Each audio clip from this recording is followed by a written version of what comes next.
Hi, I'm Hal Roberts. This is Bridge City News. Here's some of the top stories we've been following. Tory leader Pierre Poilievre spoke about the importance of humility during the National Prayer Breakfast which took place in Ottawa. We have a special report from Release International which discusses the increase of persecution of Christians in India. And we hear the powerful story of a man who, after losing his wife, daughter, and a friend in a house fire, battled and conquered his addiction while giving his life to Christ. Your nation, your province, your southern Alberta. From the heart of Lethbridge, it's Bridge City News with Hal Roberts. Thanks so much for joining us. Federal Conservative leader Pierre Poilievre spoke about the importance of humility at the 59th Annual National Prayer Breakfast in Ottawa. Poilievre says it's very important to remember that even in government, that pride cometh before a fall. Leadership does indeed require humility. As Proverbs said, pride goes before destruction, a haughty spirit before the fall. And faith requires humility, especially from leaders. And faith requires humility in that it is a universally powerful concept that is bigger than any one of us. Federal Finance Minister Chrystia Freeland says our economy is getting stronger as more companies invest in Canada.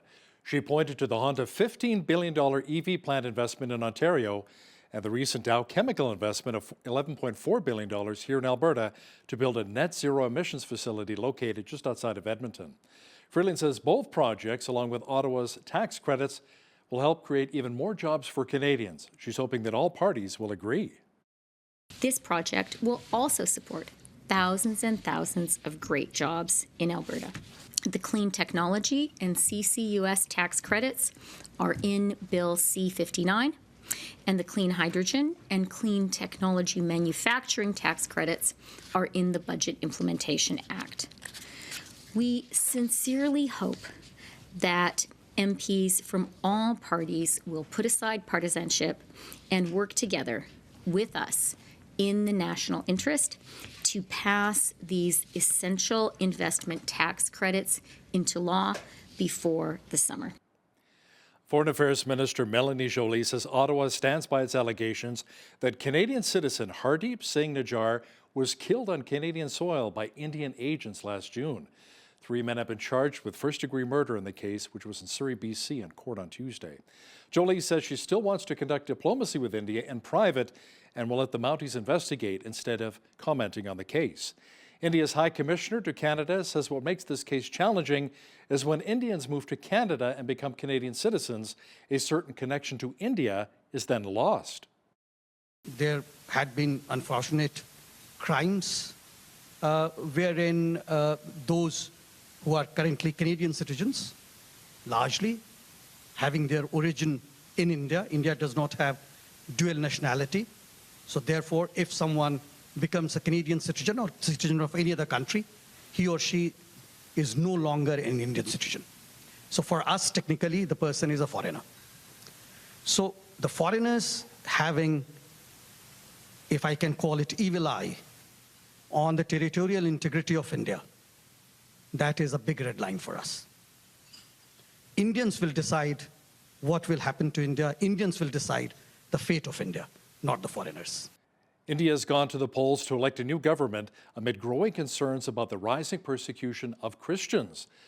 There's allegedly a growing intolerance towards other faiths as Hindu nationalism gains ground. Andrew Boyd from Release International has more. 2 new reports record a dramatic increase in acts of violence against Christians. The Evangelical Fellowship of India document a record 601 cases of persecution against Christians in 2023. That's a rise of 45%. And the United Christian Forum said the violence has continued into 2024. Their latest report lists more than 160 attacks in the first quarter of this year. India's 6-week-long elections began in April and run through to early June. Almost 1 billion voters will determine the future of the world's largest democracy. UK-based Release International, which supports persecuted Christians worldwide, warns that unless India's government takes action to calm the violence and change the culture of intolerance, further bloodshed will result. Its partners in India say pastors are being beaten, churches attacked, and prayer meetings disrupted at the hands of ultra-right-wing Hindu militants. At the same time, state after state is passing anti-conversion laws to try to prevent Christians and others from sharing their faith with Hindus. Ukraine's state security agency says counterintelligence investigators have foiled a Russian plot to assassinate Ukrainian President Volodymyr Zelensky and other top political and military figures. 2 colonels in the State Guard have been detained on suspicion of treason. They're being accused of following through with a plan drawn up by Russia's Federal Security Service. Officials say both were recruited before Russia's full-scale invasion of Ukraine back in February of 2022. The United Nations chief is appealing to both Israel and Hamas to show political courage and spare no effort to reach a ceasefire agreement. He warns that this is a decisive moment for Israelis and Palestinians and for the fate of the Middle East.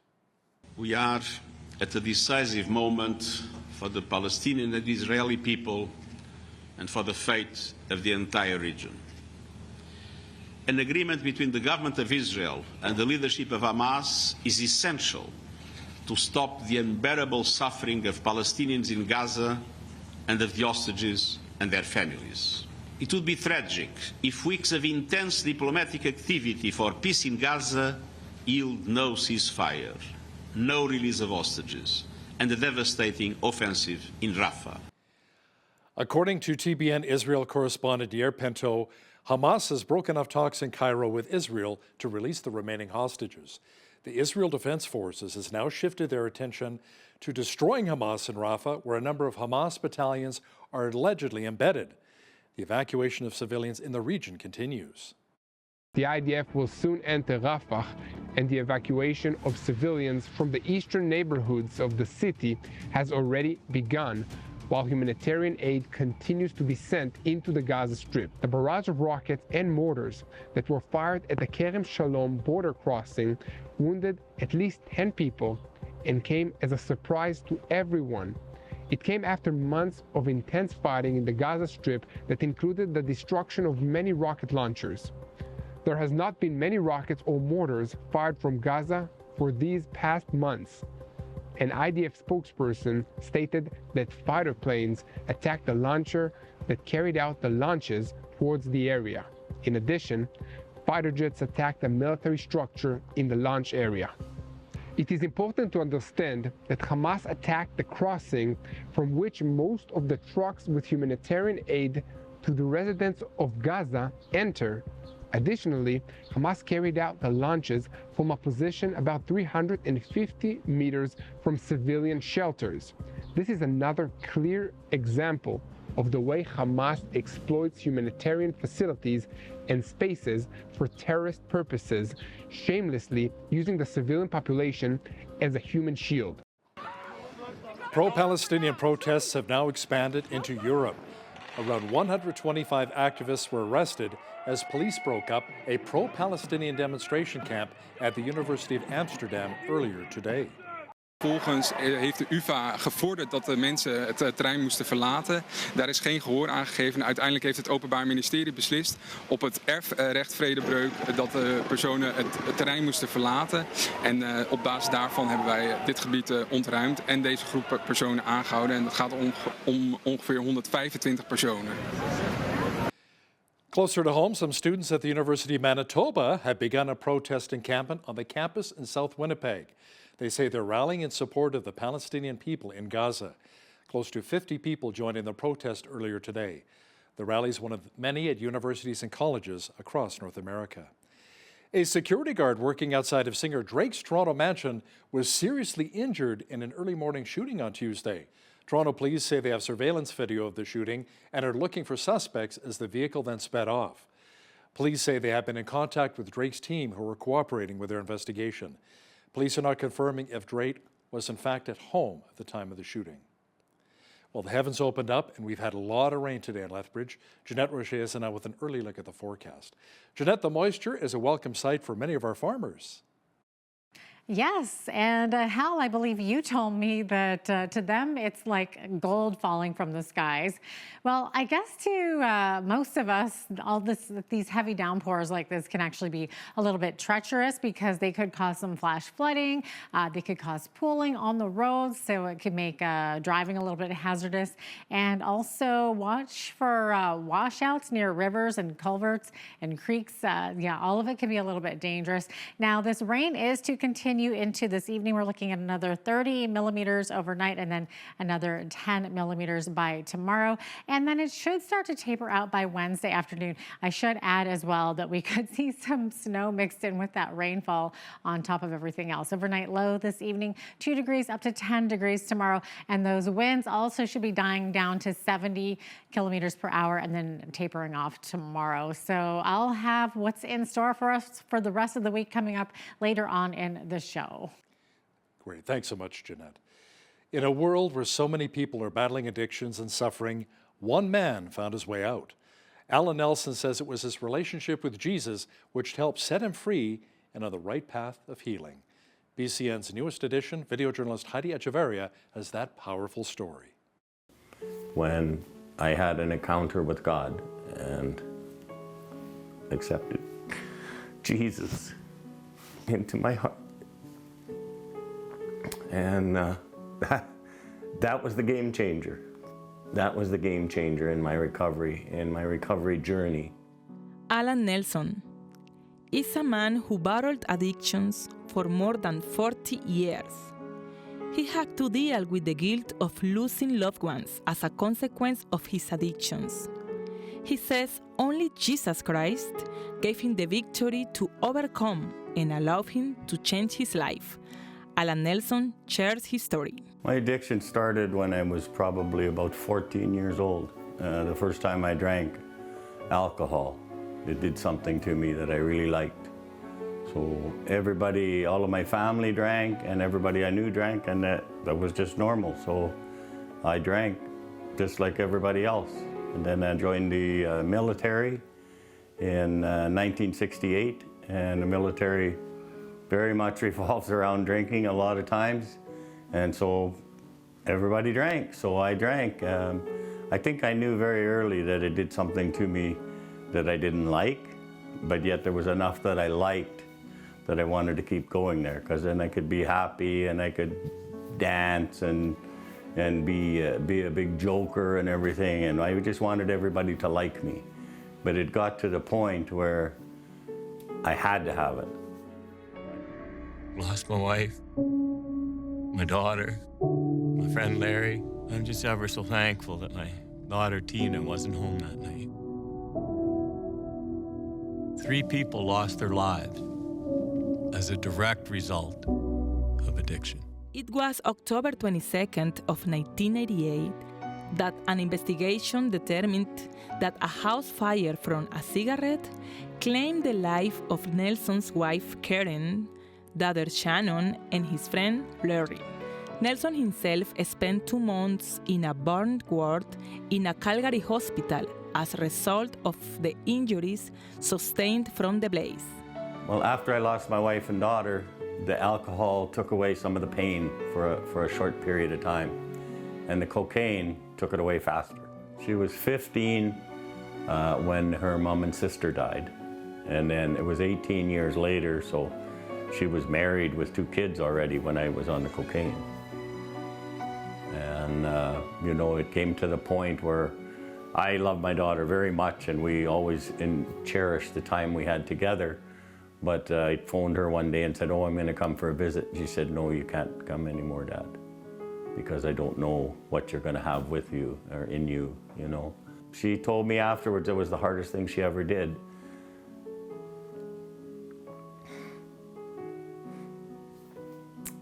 Was to tell her dad that he couldn't come. During this terrible journey, something else came into Nelson's life. Cocaine was supposed to make him forget his past, but like any addictions that lies, is submerging even further to the point that he almost lost his other daughter and grandchildren, causing pain to those who love him the most. I had gone to different government-sponsored rehabs, and I knew all the words of recovery. I just didn't take the actions of recovery. But none of them brought Jesus into the equation. And I knew right away when I got to Teen Challenge something was different, because people were smiling, you know, and people seemed happy. Nelson was running out of options, but fortunately a helping hand came into his life. He decided to enter a rehabilitation center. It was Teen Challenge, which not only offers rehabilitation but also the opportunity to meet Jesus, who makes all things new. And now in Christ, I know who I am. I'm involved in my community, and I'm involved in my church. I'm involved in 12-step meetings through Alcoholics Anonymous. Nelson says, thanks to Jesus, he now has a purpose in his life. But I strive to do that, to show love, to show Christ's love to others. If I can get even that close to showing Christ's love to others, then my day is a success. Nelson says he wants to continue showing Christ's love through his volunteer work at Teen Challenge and his effort at the Lethbridge Soup Kitchen. For Bridge City News, I'm Heidi Echavarria. Wow, what a powerful story. The Alberta government is investing close to $4 million into Indigenous-led projects officials say will help celebrate Indigenous culture and create new business opportunities. The Indigenous Reconciliation Initiative will provide up to $100,000 per project through various economic and cultural grants. The province says in its first year, the initiative supported 66 projects led by Indigenous communities. Government officials are now accepting applications for funding in the 2024-25 fiscal year. The City of Calgary has voted to repeal its single-use plastics bylaw. Officials say effective immediately, business owners will no longer have to charge a minimum fee for new paper and reusable shopping bags and provide shopping bags or foodware accessories by request only. They say council's vote only impacts the City of Calgary bylaw. The federal government's single-use plastics rules and regulations still apply. Is comedy becoming a dying art these days, or perhaps it's just changing? Many comedians are finding it very difficult, where they can't tell a lot of jokes these days that they used to because of having to be politically correct. Some say because of wokeism, it's harder to write comedic material now as more people are easily offended. In fact, Jerry Seinfeld recently spoke out against the cancel culture of comics. And Lethbridge comedian Johnny Pogo says he knows of comedy troupes who are no longer allowed to perform at certain venues. And I think that's a little crazy because, I mean, at the end of the day, if you don't like a joke that a comic is making, it's as simple as not watching that comedian. I mean, not every comedian is for every person out there. You have some softer comedians that will do the woke material, that will pander to an audience that doesn't want to hear anything rough, and you'll have some comedians that will make you kind of, you know, grit your teeth together and think, I don't know about that one. But at the end of the day, I mean, we should have that freedom of speech, and we should be allowed to practice our craft without fear of repercussions of people coming down on you because they're offended. And as Ricky Gervais says, just because you're offended doesn't mean you're right. Pogo says some venues such as universities don't even book comics anymore. He's also seen a big shift in private party bookings and more requests for politically correct material. Well, it was overcast and soggy here in Lethbridge today, and the rain clouds will remain with us for the short term. Full weather details are coming up.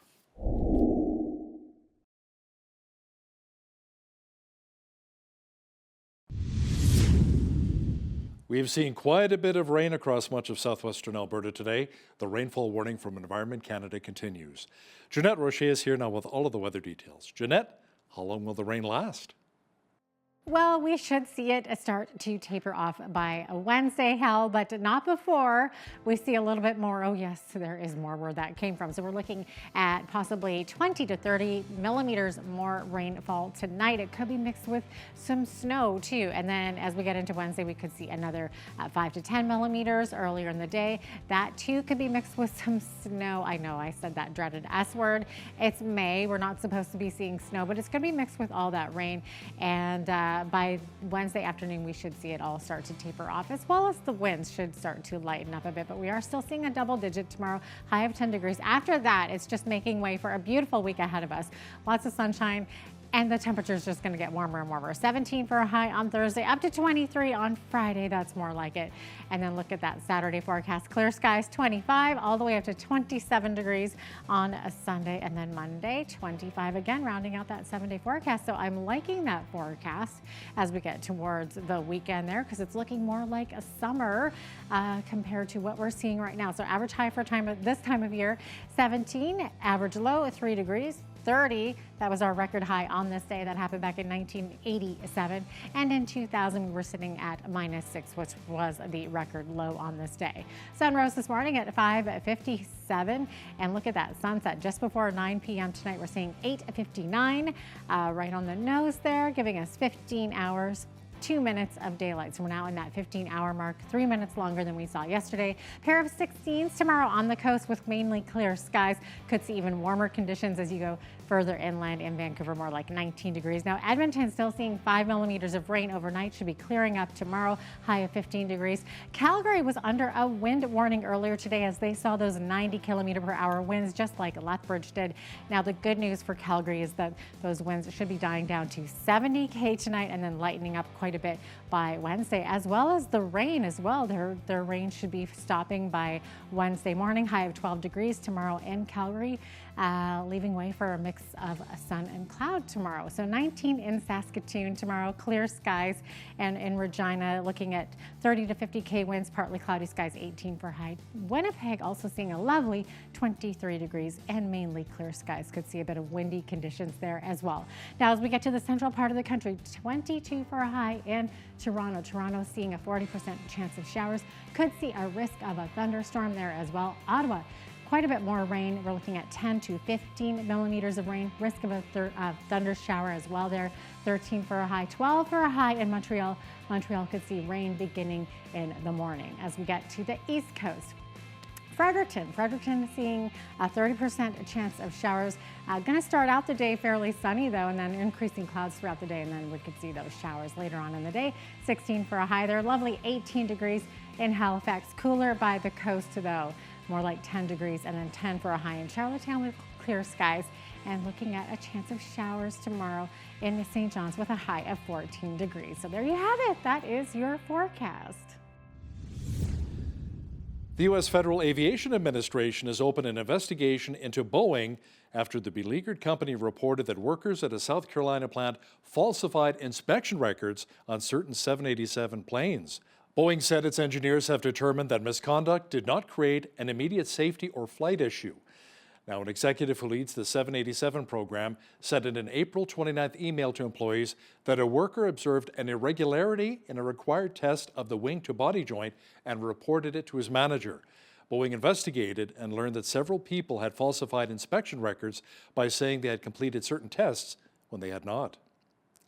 Some London drugstores in Western Canada are reopening after a cybersecurity breach forced the retailer to close dozens of locations. The company says it is working with independent cybersecurity experts to bring its systems back online after the breach was discovered on April the 28th. London Drug says its systems have been thoroughly tested and the company has full confidence that it is now secure. It says some stores may not be fully open during regular operating hours while it completes the reopening process. Now, here's a look at today's markets. The TSX was up 31 points on the day to finish at 22,290. The Dow was also up 31 points to 38,884. The S&P 500 was up 6 on the day to 5187, and the Nasdaq was down 16 points to 16,332. West Texas Intermediate Oil was down 12 cents to 78.36 US per barrel. Natural gas was up 2 cents to 2.22 US. Gold was down 10.31 on the day to 23.1366 US an ounce, and silver was down 20 cents to 27.25 US an ounce. Feed wheat is at $9.22 per bushel, barley's at $6.49, canola's at $14.17, and corn is at $8.02 per bushel. Live cattle June contract was up 65 cents to $177.63. Feeder cattle were up 75 cents to $242.15. and lean hogs were up 35 cents to 92.53. The Canadian dollar was down slightly over the past 24 hours to 72.85 US. Recapping one of our top stories, Ukraine's state security agency says counterintelligence investigators have foiled a Russian plot to assassinate Ukrainian President Zelensky and other top political and military figures. 2 colonels in the State Guard have been detained of suspicion of treason and are accused of following through with a plan drawn up by Russia's Federal Security Service. You know, there are those who are very much against coal mining in the eastern slopes of the Rockies here in Alberta, but then there are others who are very much in favor of it. Coming up, we'll hear from a couple who are with Citizens Supportive of Crow's Nest Coal. Watch for that interview with BCN's Jeanette Rocher coming up shortly. Listen, when you see news happening in your community, be sure to drop us an email at info@bridgecitynews.ca. Also, be sure to visit our website anytime to check out a number of stories and interviews.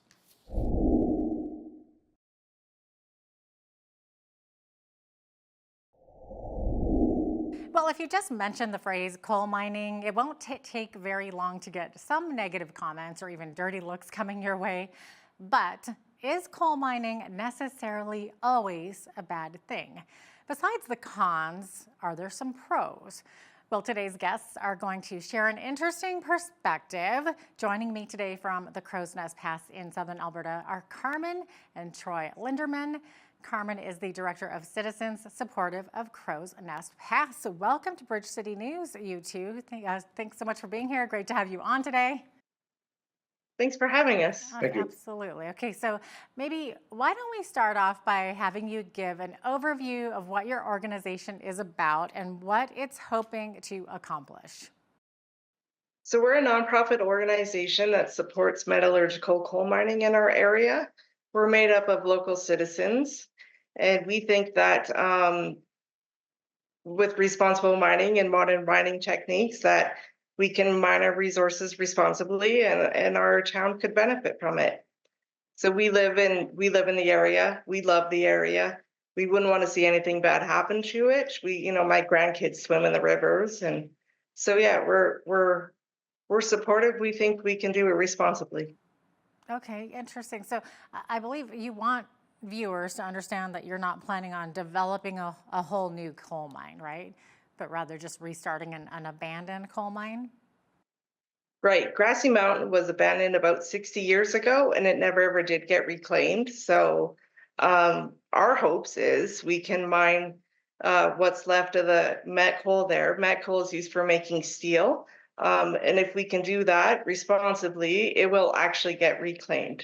Okay, well, I believe we have some drone footage of the actual abandoned coal mine, and I think that this might help viewers get a better idea of what the situation is out there, but maybe talk a little bit about Grassy Mine. Yeah, so it's not pristine wilderness by no means. Like I say, it's an old coal mine, and it holds world class, some of the best metallurgical coal in the world, and if they mine it, the company that mines it is responsible for doing the reclamation, so it would get cleaned up, and then that land would become usable again. Okay, and also this isn't a thermal coal mine for use for fuel, right? But a metallurgical coal, like you said, to be used to produce steel. So why is this an important difference, Carmen? There's 2 completely different uses for metallurgical coal, or steel-making coal is what it's commonly referred to as, and thermal coal. Thermal coal is used for fuel. It's used for generating power. Metallurgical coal, as Carmen has stated, is used for making steel.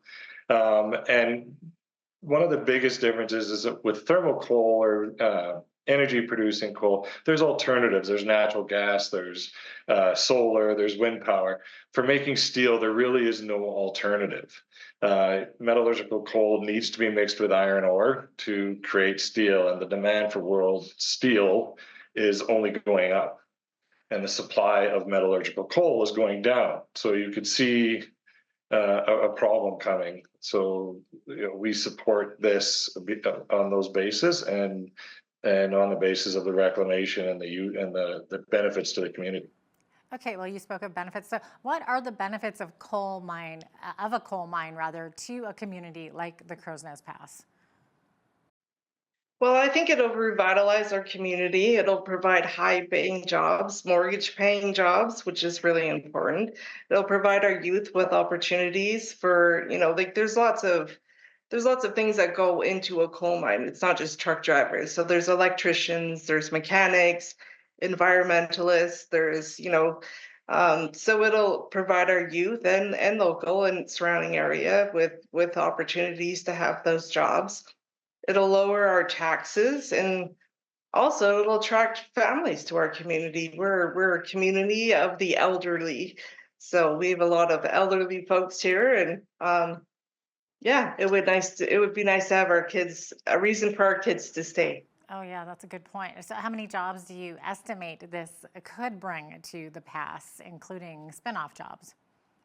Well, I believe it'll be hundreds of jobs. So, like I say, there's all sorts of different jobs that go in with mining, and then there's the service companies that you need, and you know, vehicle rentals and fuel, and you want to expand? I think one of the biggest pieces is the infrastructure needed to support something like this. It'll be a very big benefit to the Crow's Nest Pass to get that infrastructure. Because currently, I believe our infrastructure is lacking or is dated, and that in itself spins off jobs, and that infrastructure can be used for other industries as well, like tourism. So, I think Carmen's correct. It will be in the hundreds. There'll be a construction phase, which will be hundreds for sure. And then once the mine starts operating, I think even in the mine itself will be close to 300. And then the spin-off jobs, like she stated. Mm-hmm. And there will certainly be obviously some questions raised as to what kind of impact it will have on the water supply and carbon emissions. So how would you address those concerns? So the government sets the standards on what's allowable, and anything outside those standards gets shut down, right? So they have to mine it responsibly. And today we're global leaders in resource extraction in Canada, in Alberta, right? So it's better, like Troy was saying, we need the met coal. It's better that we get it from here versus somewhere else where they don't have those environmental standards. I read an article the other day about kids mining coal in Iran. It's heartbreaking, right? When you think about that, and the need for the met coal is it's there. It's going to come from somewhere. So why don't we do it where we can do it responsibly? Yeah, it's true. And I think sometimes we forget that coal in Alberta is actually produced in an ethical manner, right? As compared to some of these other mining companies in other parts of the world. And like you said, where they use child labor in some of those instances, that is heartbreaking. Yeah. So one angle that your website brings up is that our neighbors to the west, British Columbia, produce far, far more coal than Alberta does. They sure do. They are blessed with high quality metallurgical coal as well. And the deposits are very similar, and it's one of the top 5 in the world. So it is a very high quality burning coal for making steel. And they're just on the other side of the continental divide here, and they can do it responsibly. And they've shown that. And of course, they're always improving technologies, and there's no reason why in Alberta we can't be benefiting from this as well. With, again, like Carmen stated, with the technology, the modern mining techniques, the regulations, we can get that high quality metallurgical coal out of the ground. So what about concerns that coal mining could negatively affect tourism, like the landscape and the wildlife, or is that not a concern at all? Well, where it sits right now is unabandoned coal mines. So nobody's using, well, it's private property actually. So, I mean, nobody's recreating up there. It's definitely needs to be cleaned up. So, we have an abundance of trails, and we have a ski hill. There's a park just to the south of us, and There's no reason they can't coexist. And again, we mentioned the infrastructure in the Crow's Nest Pass is a little bit lacking, where we think this is a huge opportunity for a company to come in and build this, but then not only that, build the infrastructure to support things like tourism. We love, we love having people come and visit our community. We have for many years. I've lived here my whole life, but we need more of that infrastructure in place to support the more people coming. And unfortunately, it's lacking and it's very expensive to implement. So we need that community support. They need to coexist. There needs to be a balance to other industry like tourism and this mine. So to any degree, would there be dust and noise impacting the surrounding communities, do you think? Well, again, I think that goes back to the rules and regulations that the government sets out, that, they have to abide by certain standards, dust, noise, environmental, and if they don't do it, then they get shut down. So Yeah, exactly. yeah. So what do you say to those who might be concerned about land reclamation? So I think this is a real big opportunity to actually fix a wrong that happened 50 to 60 years ago. I think with modern mining techniques and modern environmental practices and reclamation practices, this could be a real positive. At the end of the day, we believe, or we've been advised, that they will reclaim land as they disrupt it, and it's already disrupted. So this this could be a real positive. And then as well, so it's shown that some of the best wildlife and recreation areas are on previously mined or used industrial sites. So we're actually excited that in at the end of this mine, we'll have an area that is really good for recreating and for wildlife.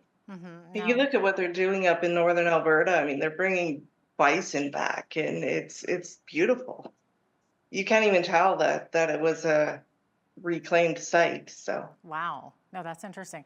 I think it's important to know also what kind of support you're getting from the residents of Crow's Nest Pass and the surrounding communities. So what is that looking like? So I do the markets every week, the farmers markets. I have a little booth there, and I can say personally that there is overwhelming support in the Crow's Nest Pass.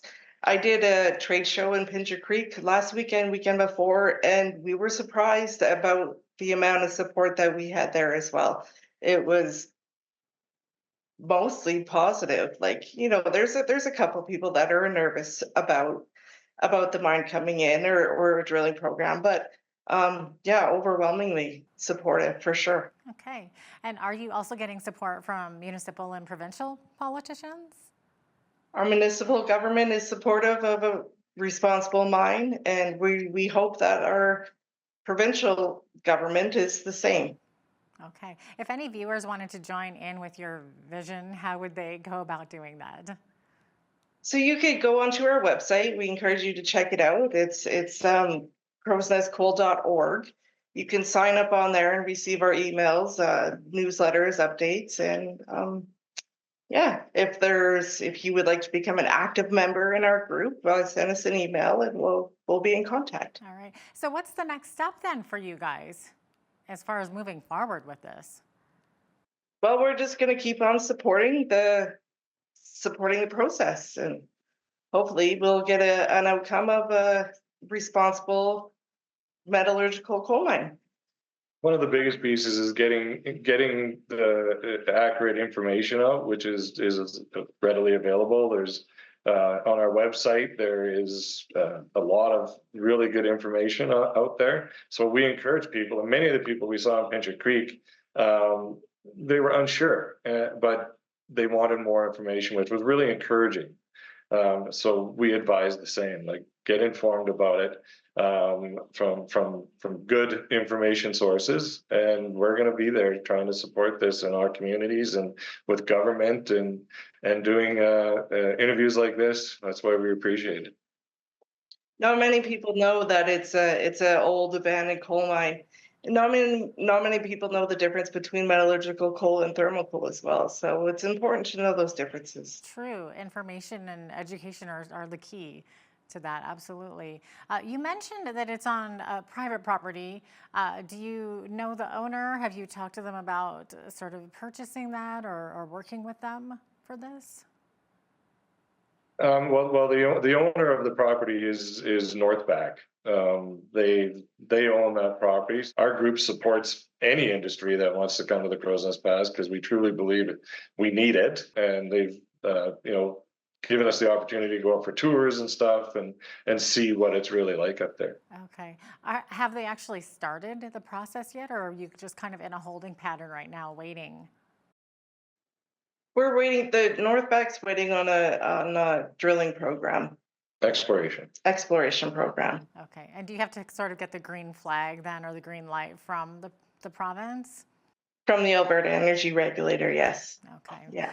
Interesting. Well, thanks so much for being with us today, Carmen and Troy. Very interesting conversation there. Thank you so much for having us. Carmen and Troy Linderman are part of Citizens Supportive of Crow's Nest Coal. Great to have you on today.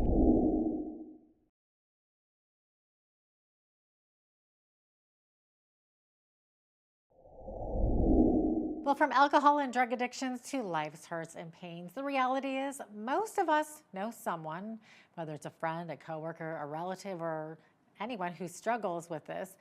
Some do find help through the medical system, some never find help at all, and others find a spiritual solution. Joining us from Lethbridge to discuss this is Patty Bidevat, ministry leader with Celebrate Recovery. Patty, welcome to Bridge City News. Great to have you on today. Thank you very much. I appreciate this. Absolutely. Okay, so maybe give us a bit of an overview of what Celebrate Recovery is all about. Well, Celebrate Recovery is about finding freedom from our hurts, hangups, and habits of any kind.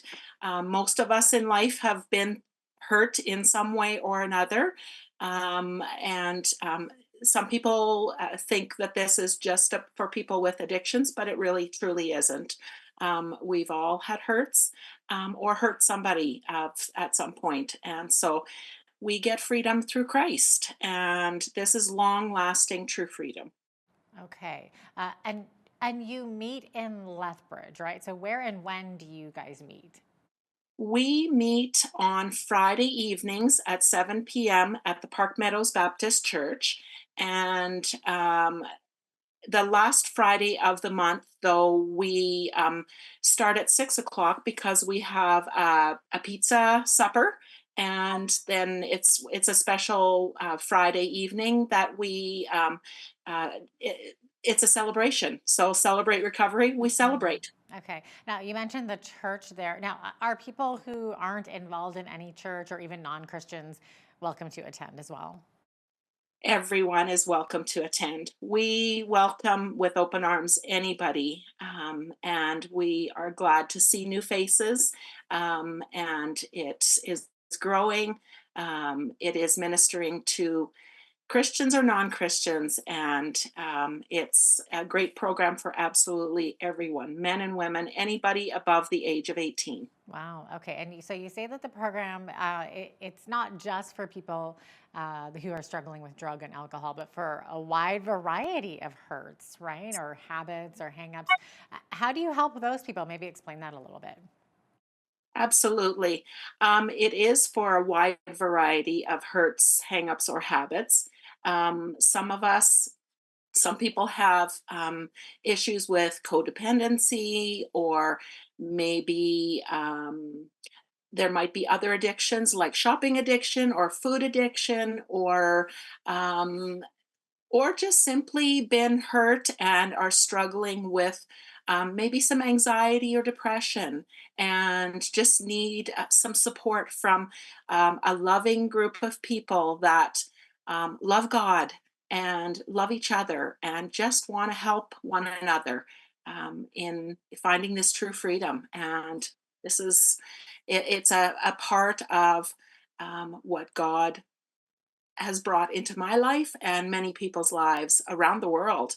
And so yeah, it's for absolutely anybody. Yeah. And a lot of those hangups sound like things that many of us can relate to as well. I mean, we all get anxiety at sometimes, the shopping addiction, I can totally Yeah. relate to that as well. And Yes. yeah, I'm sure you see it in various degrees to the point where people Yes. need help. So it's almost like a 12-step program, though, right? Where kind of similar to Alcoholics Anonymous. So what would the key differences be?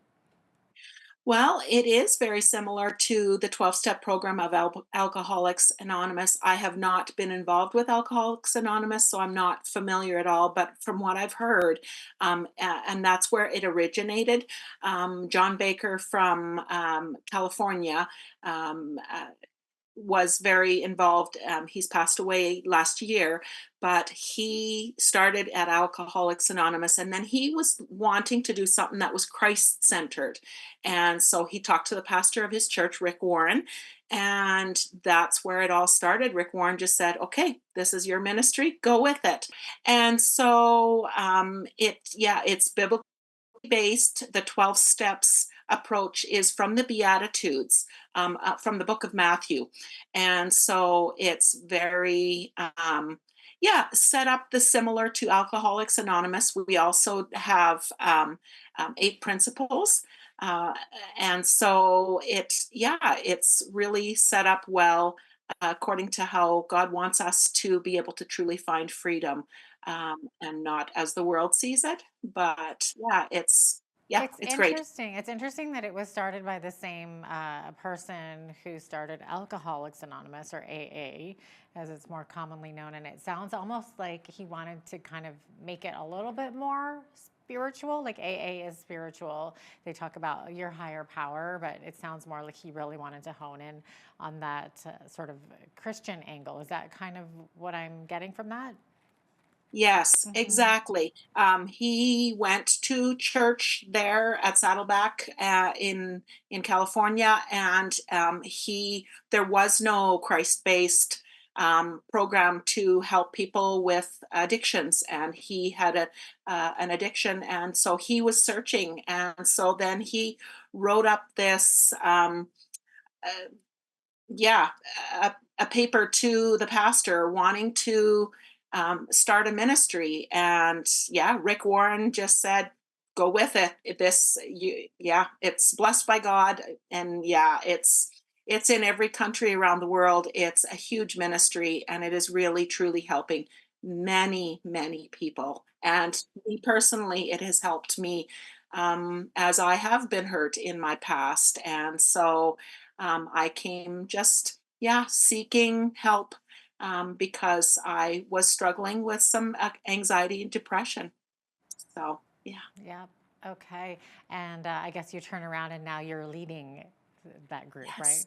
That's Yes. amazing. So, what kinds of What? things would take place in a typical meeting? Maybe walk us through that a little bit. Right. So at the beginning of the meeting, we have two main parts, and then at the end we can just get together for coffee and snacks at the very end after 9 o'clock. But the first hour between 7 and 8 o'clock is a large group, and people come and we sing some worship songs, and we go through and say the either the 12 principles or the 8 steps, and we listen to either one week we listen to a lesson by Johnny Baker or somebody else. Um, Sometimes it's online, but so that's how that is taught. But every other week, then we do a testimony, and we are trying actually to once a month have a live testimony. So some of our leaders have written up their testimonies, and we'll share them in person, which is very powerful. Wow. And Yeah. so that's great. But otherwise, we have testimonies that we have access to online. And so the large group will meet and listen to that. Then the men and the women between 8 o'clock and 9 o'clock divide into separate groups, men and women. And then they are welcome to openly share something that touched them about the testimony, or what was important that they could glean from the lesson and just digging deeper. And also then there's a time of prayer where we can pray for one another. So it's such a blessed evening, and it's such amazing people coming together to um, just support one Are another. And people required to share their own struggles at these meetings, or is it more of a like when you see fit, you can open up about it, you can sit there and just take it all in, you don't have to necessarily share? right. At the beginning, many of us are nervous to share, and so there is no requirement to share at all. Only when you are ready, you can share, and where God leads and how He leads. And yeah, at the beginning, a lot of people don't share, and that's okay. Come and listen. Come and just be a part. Build relationships. Connect with other women or men, and just yeah, over time, Yeah. yeah, I'm as the just heart leads. curious, when people are addicted to a substance, or if they have a lot of that hurt that they're holding on to, how long does it take to recover from that? I know it would vary definitely from person to person, but is there kind of an average timeline that you're looking at? Well, I'm not sure about an average timeline because a lot of people's addictions are different. We are not counselors, or we don't do counselor referrals, but some people do come after they've been either in a treatment, or sometimes they come before they've been in treatment and then they realize that maybe they should go for treatment.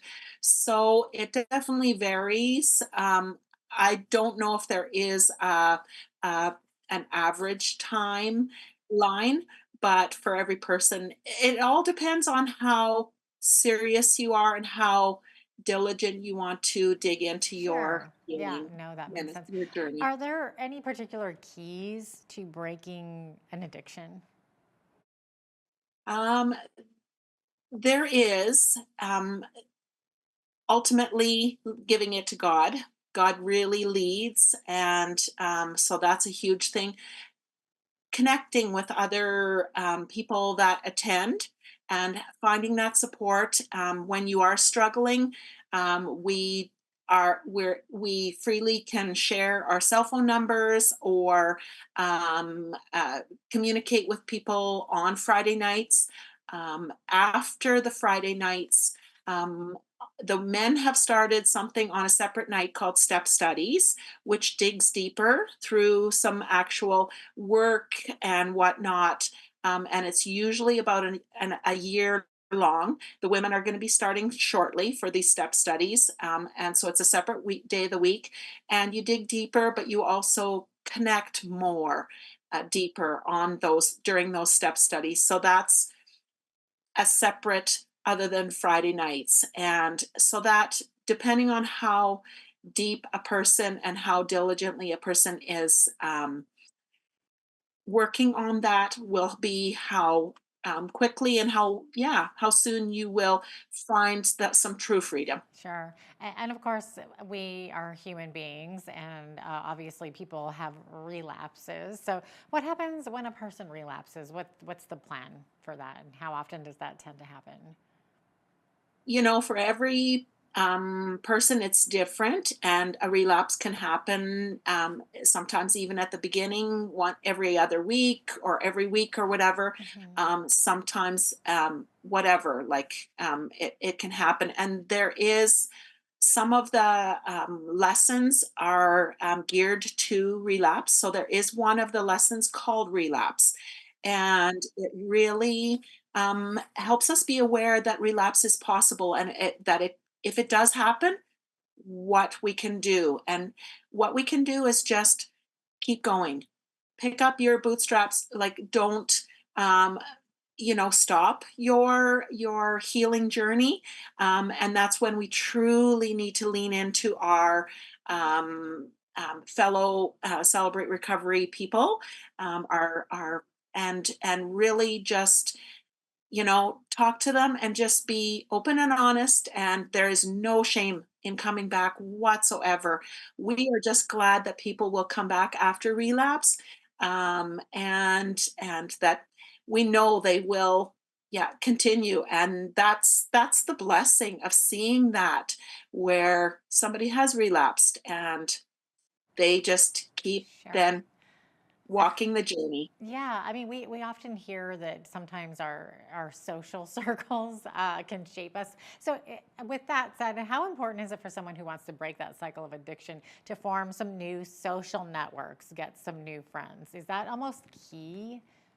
It is. It is very much key, because when you've been very entrenched, maybe in a deep addiction, your social circles are people that are also commonly in addiction and in that same addiction. And so, therefore, we really encourage people to connect and stay connected with friends that they meet at Celebrate Recovery, and communicate once a week or more often if needed, so that they can keep going. And yeah, they will probably see that they will connect more and more with their new friends, and that's what we encourage, and encourage, as they would like to maybe go to church, and meet people there. But yes, building new friendships. Right. And then once again, just to remind our viewers, you meet at 7 p.m. on Fridays, right? In Yes, we Lethbridge, meet. anyways. Where is that? Yes, we meet at 7 p.m. In Lethbridge at the Park Meadows Baptist Church. There is another church that is also supporting along the way, and has other people involved that have come from that church, and that's Parallel, also in Lethbridge, which has been great. We've got some great support there too. So yes, it is at 7 p.m. at Park Meadows Baptist Church every Friday. Okay, and I would imagine if somebody does not live in Lethbridge, our viewers in Ontario or wherever, they can check with their local churches to see who offers a Celebrate Recovery program. Yes, they would be able to look online and be able to find a location near them. Okay. Absolutely. Sounds great. It looks like we're out of time here, Patty, but thanks so much for being with us today. Appreciate it. Thank you so much for highlighting this awesome ministry, what God has done.